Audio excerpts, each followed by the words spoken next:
Coach Saban, going into this morning, we were talking about his possible absence from the game Saturday and how that could impact more than just the score. Of course, now we know that he has been cleared for activity immediately. CTKO's William Galloway, though, joins us live from the UA campus to break down what this might have meant for the record books. William?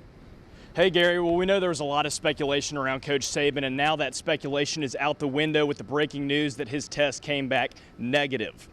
So we know Coach Saban is 21-0 versus former assistants, and if Kirby Smart were to be the first one to beat him tonight, we were wondering if that was going to impact his record in terms of does it go down with a win or a loss. Well, we don't have to worry about answering that question anymore because Coach Saban will be on the sideline. And yesterday when we talked to Reese Davis of ESPN and College Game Day, of course, Reese, an Alabama alum, he spoke to us and he said, you know, I think it should count because it's his team and his program.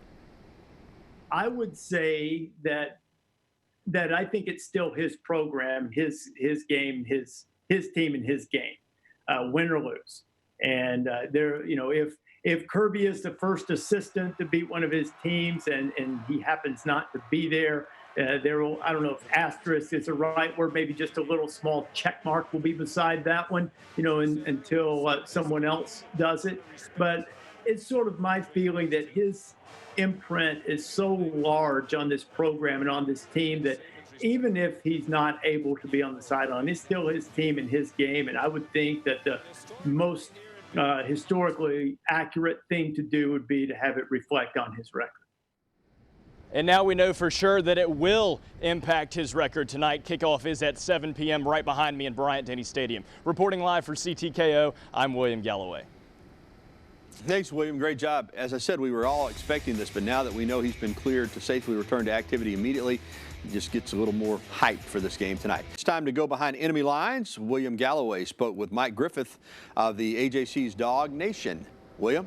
Hey, Gary. I had a great conversation with Mike earlier this week about this upcoming top 5 matchup, one of the best games of this season, and he said it's just another game for Georgia.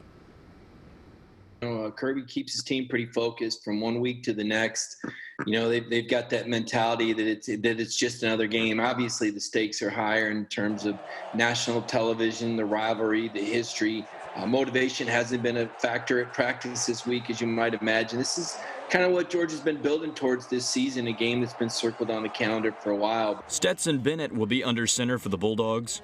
With 3 games under his belt this season, Griffith feels Bennett has found his rhythm. He gets rid of the ball quickly, and Georgia's going to throw a lot of 3-4 receiver routes. You're going to see 2 tight ends at times. They've got good tight ends as well. Obviously, Alabama's been exploited there, but Stetson likes throwing over the middle. Most of their passes are within 20 yards. It's a short, controlled pass game, efficient.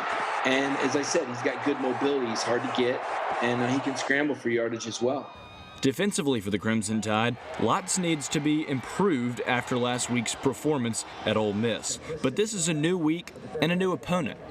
The Georgia offense doesn't resemble the Ole Miss offense. I mean, the Ole Miss offense is talented. Talking with Jim Nagy, the Senior Bowl executive director and former NFL scout, says, hey, there's 5 or 6 NFL guys on that Ole Miss offense. There may be 5 or 6 NFL guys on the Georgia offense, but they haven't grown up yet. That lack of experience for Georgia will be beneficial for the recovering Alabama defense. Meanwhile, the Bulldog defense is second in the league in total sacks and interceptions. Griffith said that Kirby Smart's defense is anchored by its secondary. They are good in the secondary. They're very solid. But they've been solid against Alabama before in the secondary, right? And they haven't seen a pass game like Alabama, I don't think. I mean, it's just different. Devontae Smith, Jalen Waddle, and John Mechie plan to be as disruptive as possible in tonight's game. Now, Alabama has won the last 5 games against Georgia in this historic matchup, and they go way back. Live for CTKO outside Bryant-Denny Stadium, I'm William Galloway. Thank you, William. Thanks, obviously, to Mike Griffith of Dog Nation.